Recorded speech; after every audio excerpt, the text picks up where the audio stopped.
வணக்கம். இன்றைய முக்கிய செய்திகள். திருவள்ளூர் அரக்கோணம் மாநில நெடுஞ்சாலையில் திருவலாங்காடு ஊராட்சியில் தனியார் மண்டபத்தில் முதுகு தண்டுவட பாதித்தவருக்கான சிறப்பு மருத்துவ முகாம் நடந்தது.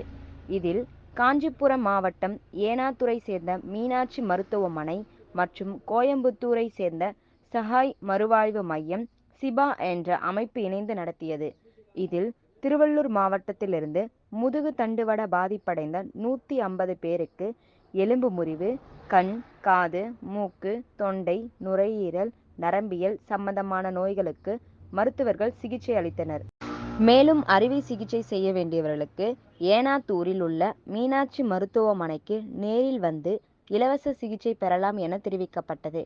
இதில் தமிழ் வளர்ச்சித்துறை முன்னாள் இயக்குனர் விஜயராகவன், மீனாட்சி மருத்துவமனை மருத்துவர் சீபா அமைப்பின் மாவட்ட பொறுப்பாளர் மதன்குமார் மற்றும் திருவலாங்காடு ஒன்றிய மாற்றுத்திறனாளி சங்க தலைவர் சசிகுமார் உட்பட பலர் பங்கேற்றனர்.